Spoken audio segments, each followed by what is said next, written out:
Maligayang pagdating sa channel na ito kung saan ating tinutuklas ang makapangyarihan at walang hanggang mga mensahe mula sa banal na kasulatan. Ngayon, tayo ay maglalakbay pabalik sa kasaysayan upang kilalanin ang buhay at mga aral ni Malakias, ang huling propeta sa lumang tipan. Isipin mo ang isang panahon kung kailan tumigil ang Diyos sa pakikipag-usap sa sangkatauhan sa loob ng 400 taon, isang panahon ng paghihintay, pagkalito at matinding paghahanap ng gabay. Ito mismo ang nangyari pagkatapos ipahayag ni Malakias ang kanyang mensahe, at kahit lumipas na ang maraming siglo, ang kanyang mga salita ay patuloy na nagbibigay ng karunungan at lakas ng loob. Sa video na ito, matututuhan natin kung sino nga ba si Malakias at kung bakit napakahalaga pa rin ng kanyang mga aral sa ating makabagong panahon. Malalaman natin kung paanong ang kanyang mga propetikong pahayag ay nagsilbing tulay sa pagitan ng lumang at bagong tipan bilang paghahanda sa pagdating ni Hesukristo. Maging ang kanyang tapang sa pagsaway sa huwad na relihiyon, ang panawagan niya sa taus-pusong pananampalataya at ang pag-aanunsyo niya ng pagbabagong darating, lahat ng ito ay may matinding saysay pa rin ngayon, gaya noong una itong sinabi mahigit 2,000 taon na ang nakalilipas. Kaya samahan mo kami habang sinusuri natin ang buhay ng kahangahangang propetang ito at tuklasin ang malalalim na aral na maaaring baguhin ang ating pananampalataya, ang ating ugnayan sa Diyos at ang ating pang-araw-araw na lakbay kasama siya.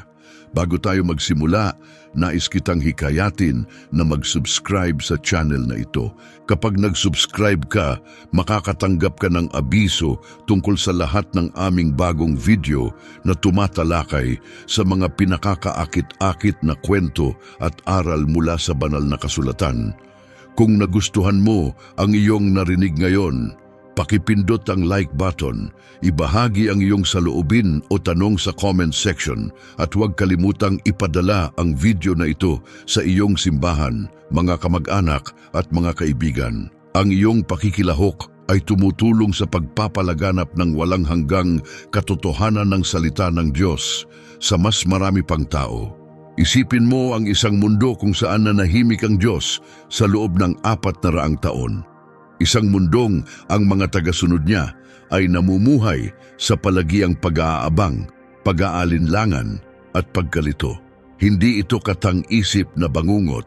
Ito mismo ang nangyari pagkatapos ng ministeryo ni Malakias, ang huling tinig ng lumang tipan.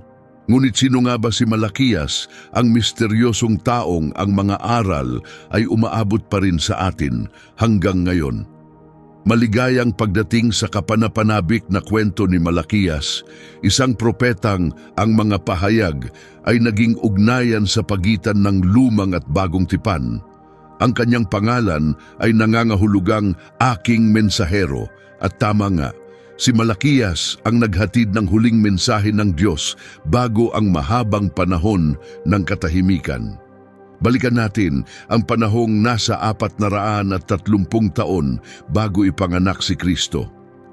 Ang bayan ng Israel na noon ay kakabalik pa lang mula sa pagkabihag sa Babylonia ay muling bumubuo ng kanilang komunidad at ng templo sa Jerusalem. Ngunit ang unang sigla para sa muling pagtatayo ay napalitan ng espiritual na lamig at moral na katiwalian. Sa gitna ng ganitong kapaligiran ng panghihina at pagkadismaya, isinugo ng Diyos si Malakias. Isipin mo ang isang bayang pilit pinangahawakan ang kanilang pagkakakilanlan na ipit sa malalayong alaala ng dating kaluwalhatian at sa bigat ng kasalukuyang sitwasyon. Ang mga pinunong panrelihiyon ay tiwali. Ang karaniwang mamamayan ay nawalan ng pag-asa at ang pananampalataya sa Diyos ay tila nalalanta na lamang. Pamilyar ba ang ganitong tanawin? Ganito mismo ang kalagayan na sinalubong ni Malakias, Isang kapaligirang napakalapit sa ating nararanasan ngayon. Habang sinusuri natin ang kwento ni Malakiyas, matutuklasan natin ang mga walang hanggang prinsipyo na tuwirang tumutugon sa ating kasalukuyang pamumuhay.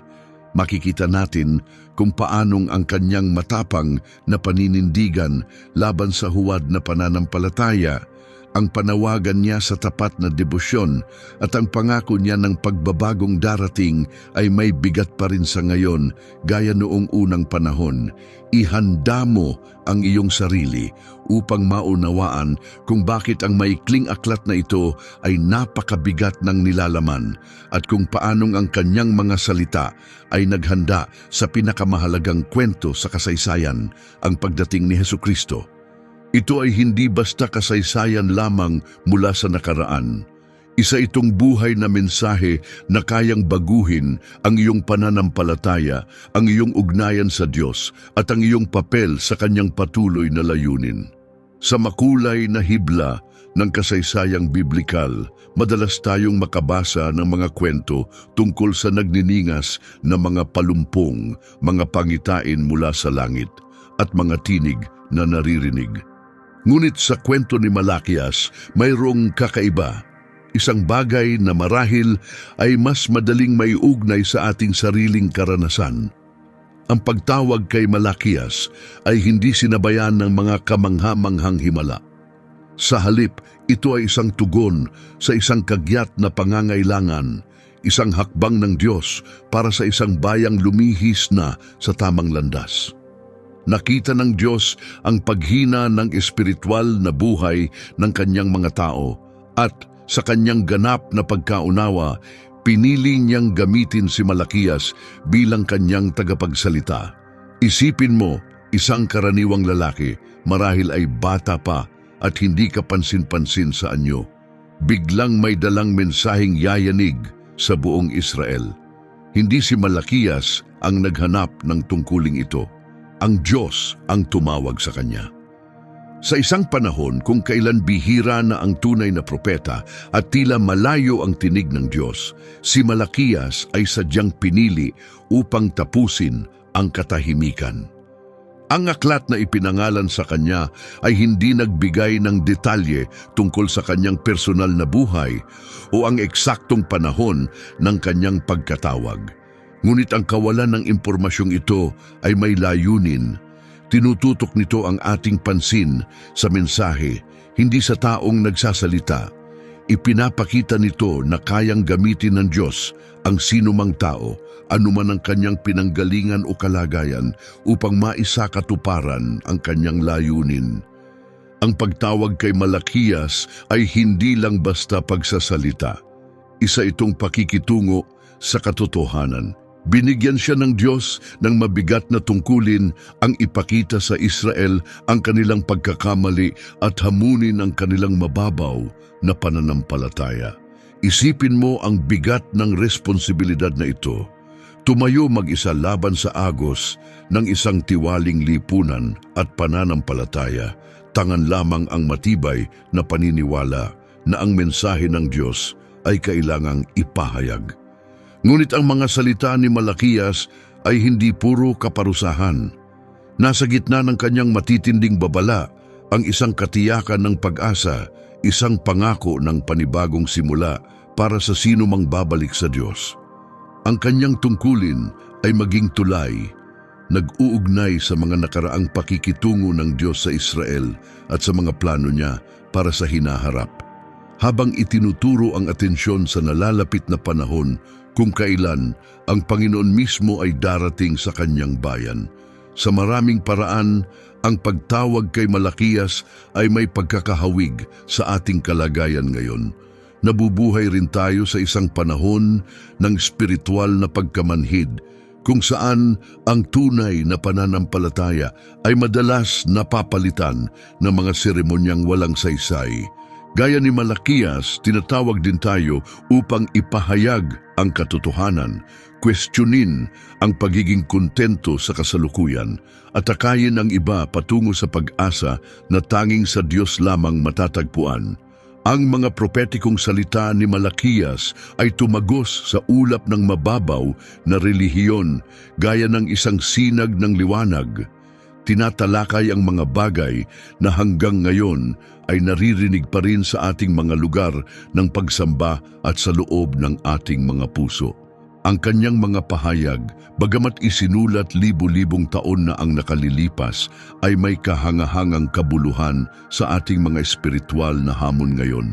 Tuklasin natin ang pinakapuso ng ipinahayag ni Malakias. Nagsimula siya sa pagpapatunay ng pagmamahal ng Diyos sa Israel, isang pagmamahal na kanilang sinimulang pagdudahan. Ipinahayag ng Panginoon na minahal niya sila, ngunit sumagot ang mga tao sa tanong kung paanong ipinakita ng Diyos ang pagmamahal na iyon.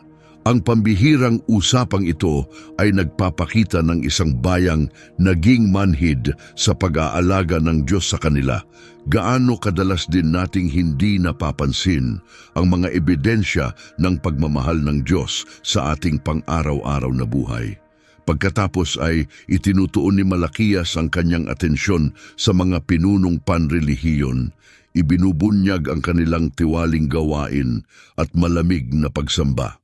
Ipinahayag ng Diyos sa pamamagitan ni Malakias na naghahandog sila ng mga alay na hindi karapat-dapat sa kanyang altar. Ang problema ay hindi lang sa anyo ng kanilang mga handog, kundi pati sa kalagayan ng kanilang mga puso. Pinipilit tayo nitong suriin ang ating sariling pagsamba. Iniaalay ba natin sa Diyos ang pinakamainam o basta-basta na lang natin ginagampanan ang mga inaasahan sa atin? Isa sa mga tuwirang propesiya ni Malakias ay tungkol sa pagkasira ng mga kasal. Sinabi ng Panginoon na kinasusuklaman niya ang diborsyo, binibigyang diin ang kagustuhan ng Diyos para sa katapatan, hindi lamang sa ating ugnayan sa Kanya, kundi pati na rin sa ating relasyon sa ibang tao. Sa isang lipunan kung saan ang mga pangakong binitiwan ay tila wala ng halaga, ang pahayag na ito ay tumatama ng diretso sa ating puso. Hindi rin umiwas si Malakias sa mga isyong panlipunan. Kaniyang sinaway ang mga nang-aapi sa mga dayuhan, mga biyuda at mga ulilang bata. Paalala na ang tunay na pananampalataya ay laging makikita sa kung paano natin tinatrato ang mga pinakamarupok sa lipunan. Ngunit marahil ang pinakakilalang propesya ni Malakias ay ang pangako niya tungkol sa isang mensaherong darating. Ipinahayag niya na magpapadala ang Diyos ng kanyang mensahero upang ihanda ang daan sa kanyang pagdating.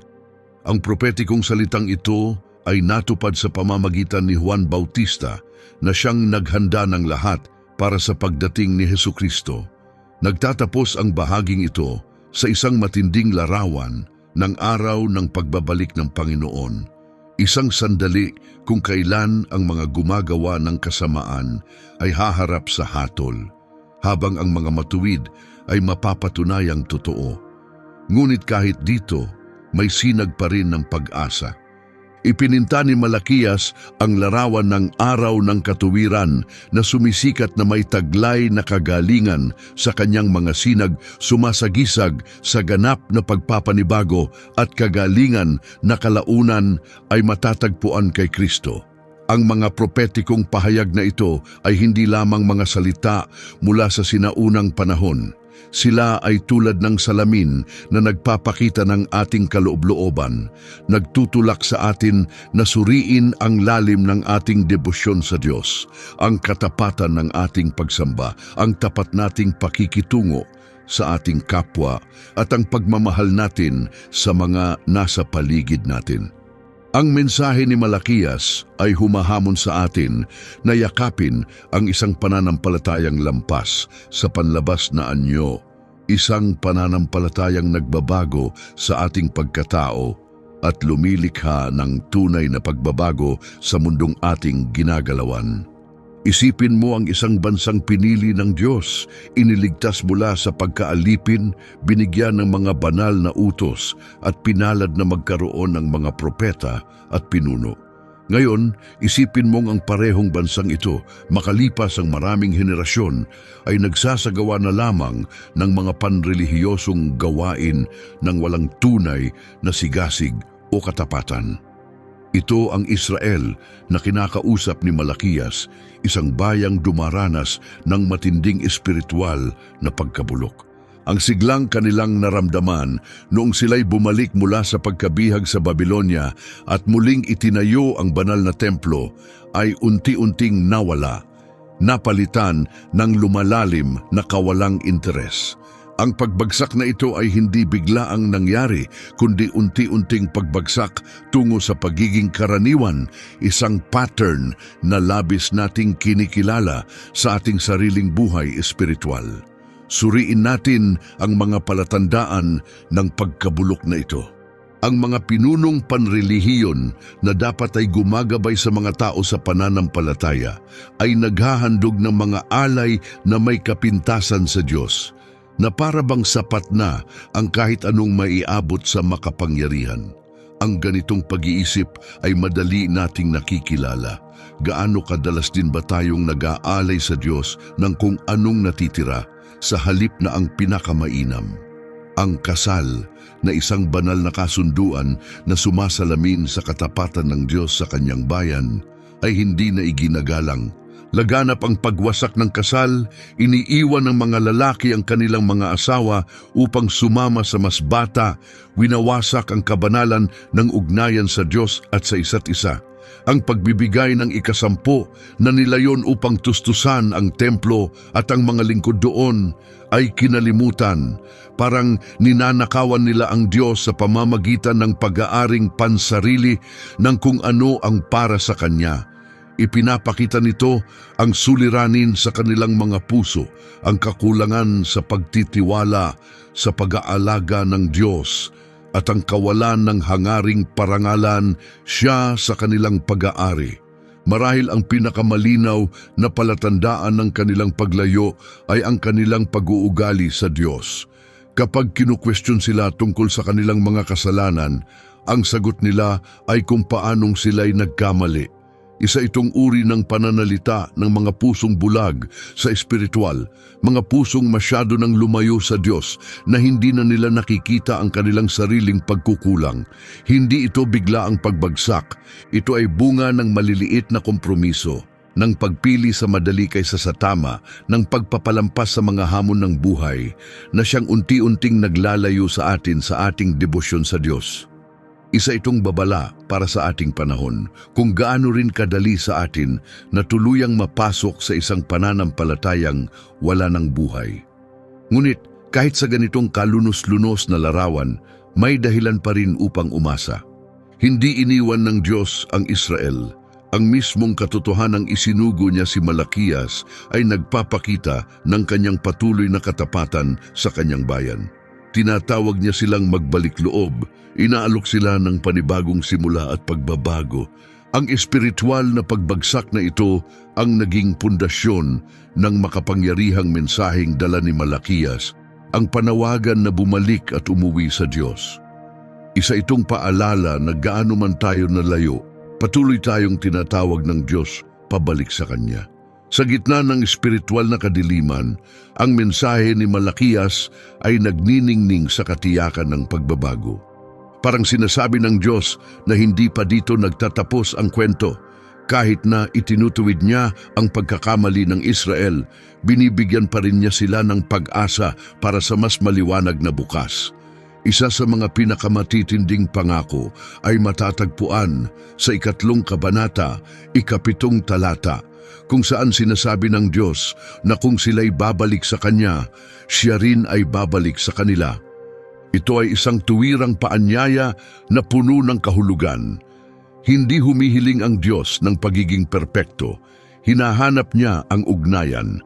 Ang pangakong ito ay paalala sa atin na gaano man tayo naligaw, ang daan pabalik sa Diyos ay bukas pa rin.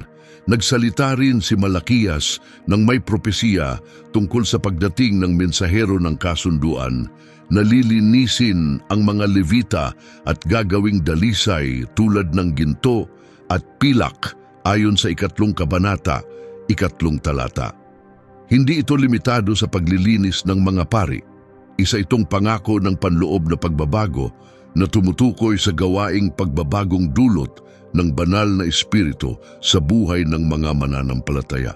Isa sa pinakatanyag na pangako ni Malakias ay nasa 3 kabanata, 10 talata, kung saan inaanyayahan ng Diyos ang kanyang bayan na subukin siya at tingnan kung hindi niya bubuksan ang mga bintana ng langit at pagbubuhusan sila ng pagpapala na wala nang mapaglalagyan.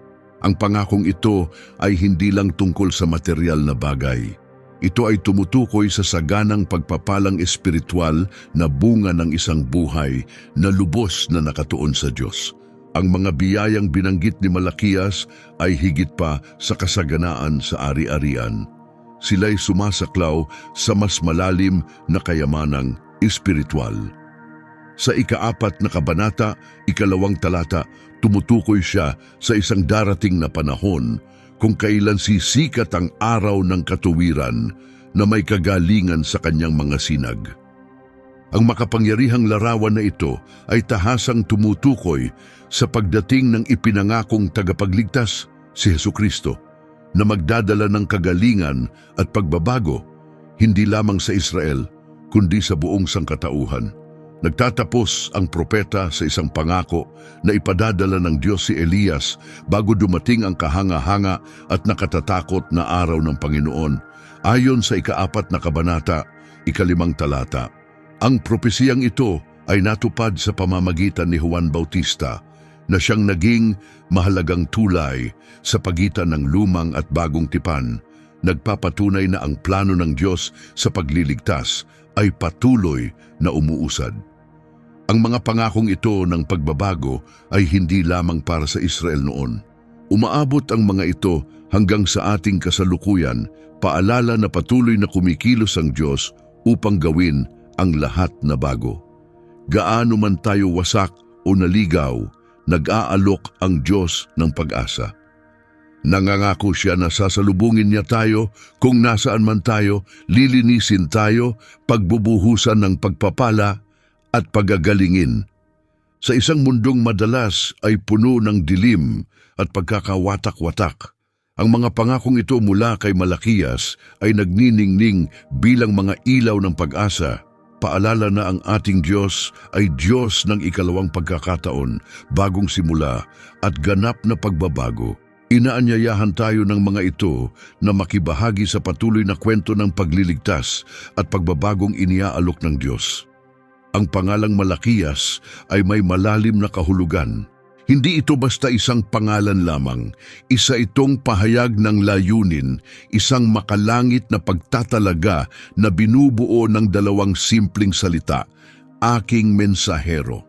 Sa wikang Hebreo, ang pangalang Malakias ay mula sa malak, na ibig sabihin ay mensahero o nilalang na mula sa langit, at ng na nangangahulugang aking.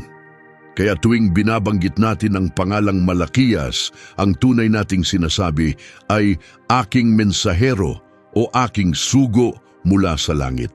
Parang mismong ang Diyos ang nagsasabing siya ang pinili niyang tagapagsalita, ang taong itinalaga upang ipahayag ang kanyang salita.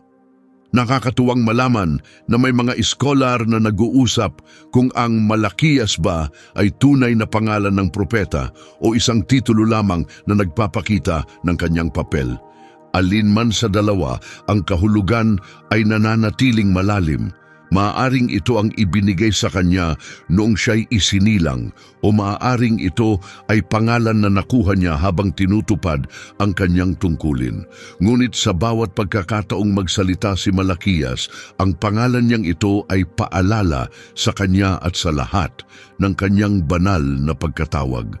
Para bang suot niya mismo ang kanyang tungkulin bilang pagkakakilanlan na walang puwang para sa pagkalito kung sino siya at para saan siya narito. Ang ideya ng pagiging mensahero ng Diyos ay hindi natatangi kay Malakias. Sa buong kasulatan, pumipili ang Diyos ng mga tao upang ihatid ang kanyang mensahe. Ngunit si Malakias ay may natatanging posisyon bilang huling propeta ng lumang tipan. kaya ang kanyang papel bilang mensahero ay lalo pang naging mahalaga. Siya ang taong pinili upang ihatid ang huling salita ng Diyos bago ang mahabang panahon ng katahimikan. Para sa atin ngayon, ang pangalang Malakiyas ay paalala na may matinding kapangyarihan. Hindi man lahat ay tinawag upang maging propeta bilang mga tagasunod ni Kristo. Tayong lahat ay tinawag na maging mga mensahero sa iba't ibang paraan. Sa Ebanghelyo ni Mateo, Kabanata 28, mga talata 19 hanggang 20, isinugo ni Jesus ang lahat ng kanyang tagasunod upang gumawa ng mga alagad. Isang tawag sa ating lahat upang maging tagapagbalita ng mabuting balita. Ang pangalang Malakiyas ay nagtutulak sa atin na tanungin ang ating sarili. Tinutupad ba natin ang ating layunin bilang mga mensahero ng Diyos? Tapat ba nating naibabahagi ang kanyang mensahe ng pag-ibig, pag-asa at pagliligtas sa mga tao sa ating paligid? Dagdag pa rito, ang pangalang Malakiyas ay paalala ng pribilehiyo at responsibilidad ng pagiging pinili ng Diyos.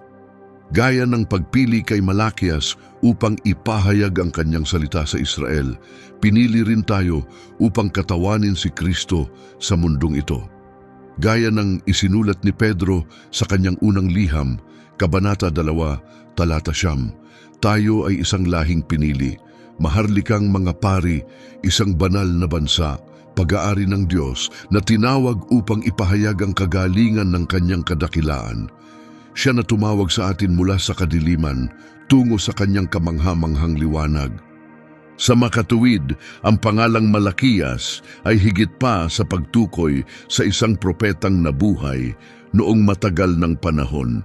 Isa itong walang hanggang paanyaya para sa ating lahat na tanggapin ang ating tungkulin bilang mga tagapagdala ng mensahe ng Diyos, matapat na ipahayag ang kanyang salita sa isang mundong labis na nangangailangan nito.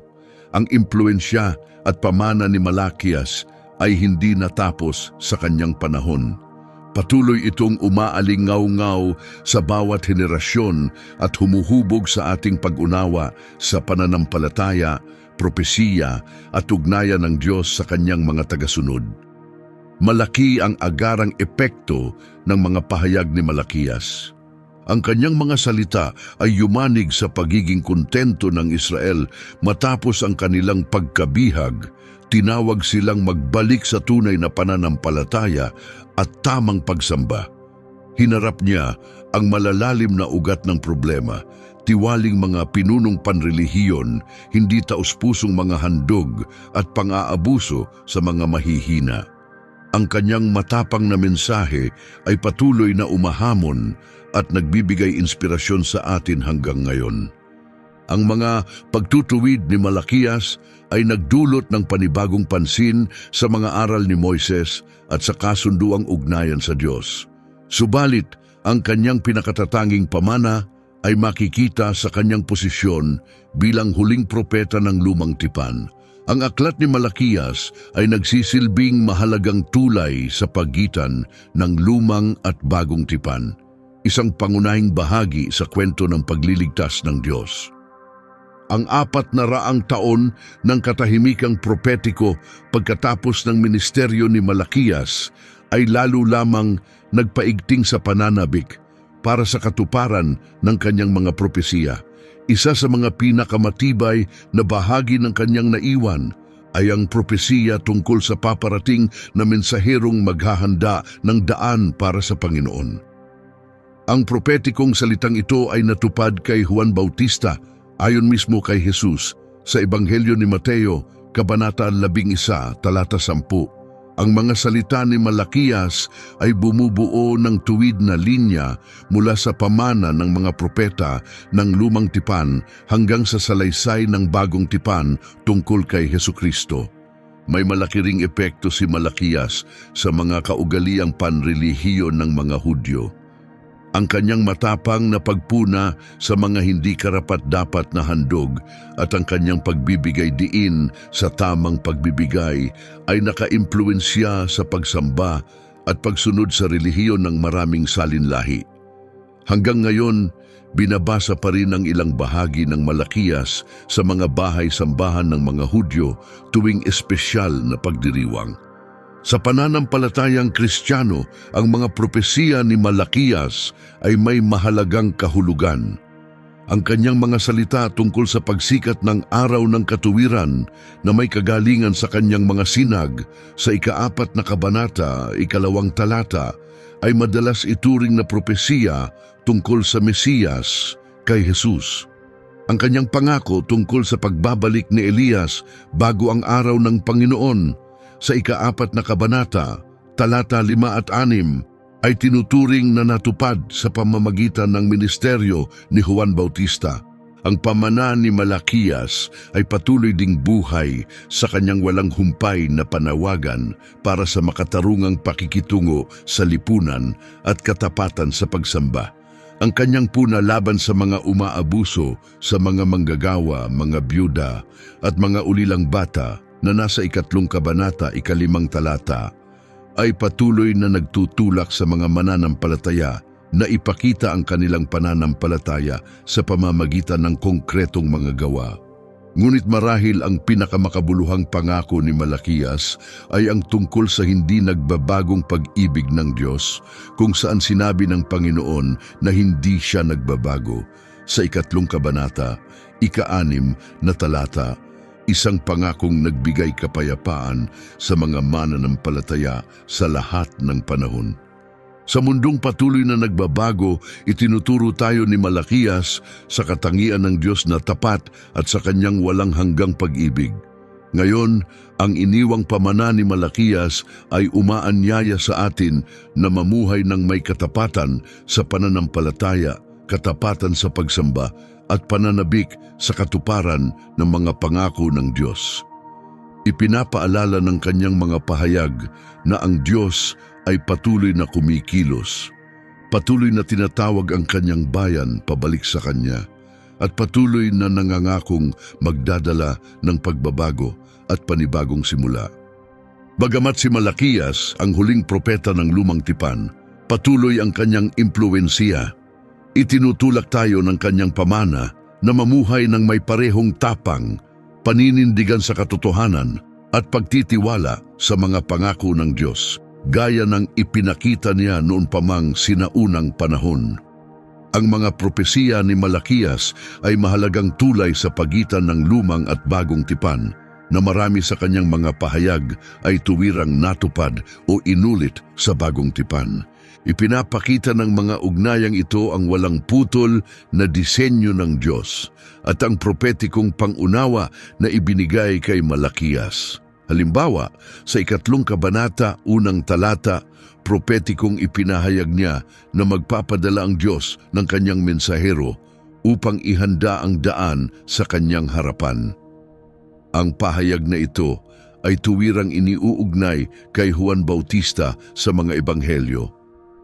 Sa Ebanghelyo ni Mateo, Kabanata 11, talata 10, binanggit mismo ni Jesus ang siping ito at iniuugnay ito kay Juan, binibigyang diin ang papel ni Juan bilang tagapanguna ng Mesiyas na siyang katuparan ng sinaunang pahayag ni Malakiyas. Sa 4 na kabanata, talata 5 at 6, nagsalita ang propeta tungkol sa pagdating ni Elias bago ang kahanga-hanga at kakilakilabot na araw ng Panginoon. Iniuugnay ito ni Jesus kay Juan Bautista sa Ebanghelyo ni Mateo, Kabanata 17, mga talata 11 hanggang 13. Nilinaw na dumating si Juan taglay ang espiritu at kapangyarihan ni Elias, bagamat hindi siya literal na si Elias na bumalik mula sa kamatayan. Ang 4 kabanata 1 talata ay tumutukoy rin sa biglaang pagdating ng Panginoon sa kanyang templo na nagkakaroon ng katuparan ng linisin ni Jesus ang templo, isang pangyayaring itinala sa lahat ng 4 na ebanghelyo. Ang mga kilos ni Jesus ay sumasalamin sa propesiya ni Malakiyas tungkol sa Panginoong maglilinis sa mga lahi ni Levi. ang makapangyarihang larawang ipininta ni Malakias, ang araw ng katuwiran na may taglay na kagalingan sa kanyang mga sinag sa ika-4 na kabanata, 2 talata, ay karaniwang itinuturing na propesiya tungkol sa Mesiyas. Bagamat hindi ito inulit ng literal sa Bagong Tipan, ang imaheng ito ay sumasalamin sa paglalarawan kay Jesus bilang ilaw ng sanlibutan sa Ebanghelyo ni Juan, Kabanata 8, Talata 12, at bilang bukal ng kagalingan. Ang pahayag ni Malakias na ang Diyos ay hindi nagbabago sa 3 kabanata, 6 na talata, ay makikita rin sa Bagong Tipan, lalo na sa sulat ni Santiago, Kabanata 1, Talata 17, na tumutukoy sa Diyos bilang Ama ng mga ilaw, na walang pagbabago o anino ng paglipas. Ang pagbibigay diin ni Malakias sa tapat na pagsamba at matuwid na pamumuhay ay makikita ring malinaw sa mga turo ni Jesus, lalo na sa kanyang panawagan para sa tunay na pananampalataya at moral na katapatan. Ang pagpuna ni Malakias sa huwad na relihiyon ay katulad ng mahigpit na pagtutuwid ni Jesus sa Ebanghelyo ni Mateo, Kabanata 23. Gayun din, ang matatag na paninindigan ni Malakias laban sa diborsyo sa 2 kabanata, 16 na talata, ay makikita sa paraan ng pagtibay ni Jesus sa kabanalan at pagiging permanente ng kasal sa Ebanghelyo ni Mateo, Kabanata 11, mga talata 3 hanggang 9. Ang mga propesiya ni Malakias tungkol sa nalalapit na araw ng paghatol at pagbabagong espiritual na matatagpuan sa 4 na kabanata, talata 1 hanggang 3, ay umaalingaw-ngaw sa buong Bagong Tipan, lalo na sa aklat ng pahayag at sa mga turo ni Jesus tungkol sa kanyang muling pagbabalik. Ang mga ugnayang ito ay nagpapakita kung paanong ang mga salita ni Malakias ay tumulong magtatag ng pundasyon para sa salaysay ng Bagong Tipan, nagbigay ng pakiramdam ng pananabik at naglatag ng balangkas upang maunawaan ang ministeryo ni Jesus at ang mensahe ng mga unang tagasunod ni Kristo. Ang koneksyon sa pagitan ni Malakias at ng Bagong Tipan ay paalala rin sa atin ng kabuuan ng kasulatan na nagpapakita na ang disenyo ng Diyos para sa pagliligtas na ipinahiwatig sa Lumang Tipan ay ganap na natupad kay Kristo. Bagamat ipinahayag ang mga salita ni Malakias maraming salinlahi bago ipanganak si Jesus, patuloy nitong itinuturo sa atin ang pananabik at katuparan na matatagpuan sa mabuting balita. Bilang huling propeta ng Lumang Tipan, ang mensahe ni Malakias ay patuloy na umaalingaw-ngaw sa mga tagasunod ni Kristo ngayon, nagsisilbing tulay sa pagitan ng dalawang tipan at nagbibigay ng walang hanggang karunungan sa ating lakbay ng pananampalataya. Ang panawagan ni Malakias para sa taos-pusong pagsamba ay nagtutulak sa atin na suriin ang ating sarili at ang ating panloob na kalagayan. Sa isang mundong puno ng mga bagay na sumisigaw ng ating atensyon, iniaalay ba natin sa Diyos ang pinakamahusay o ang natitira na lang? Ang kanyang mensahe ay paalala na ang tunay na pagsamba ay hindi lang basta pagdalo sa mga pagtitipon sa simbahan. Ito ay tungkol sa lubos na pakikibahagi ng may paggalang at dedikasyon sa Diyos. Ang pagbibigay diin ng propeta sa katapatan sa kasal ay may espesyal na kahalagahan sa ating panahon ngayon, kung saan mataas pa rin ang bilang ng diborsyo kahit sa mga nananampalataya kay Kristo. Ipinapaalala ng mga salita ni Malakias ang layunin ng Diyos para sa kasal. Tinutulak tayong igalang ang ating mga pangako at magpatuloy kahit sa gitna ng pagsubok, isang pagsasalamin ng matatag na pag-ibig ni Kristo para sa kanyang iglesia. Ang pagpuna ni Malakias sa mga tiwaling pinunong panrelihiyon ay lalo ring nagpapakita ng pangangailangan para sa katapatan sa pamumunong Kristiyano sa ating panahon.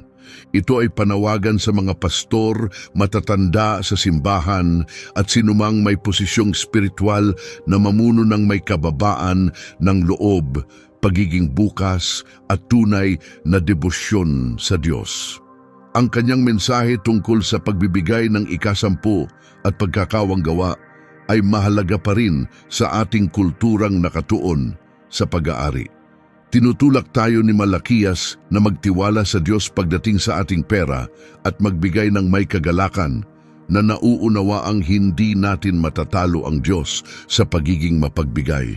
Ang propesiya tungkol sa pagdating ni Elias na natupad kay Juan Bautista ay paalala na tayo'y dapat laging handa sa pagbabalik ni Kristo.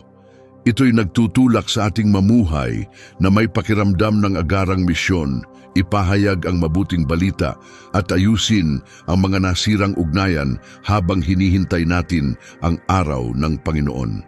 Ang katiyakan ni Malakias tungkol sa hindi nagbabagong pag-ibig ng Diyos ay nagbibigay kaaliwan sa isang mundong patuloy na nagbabago.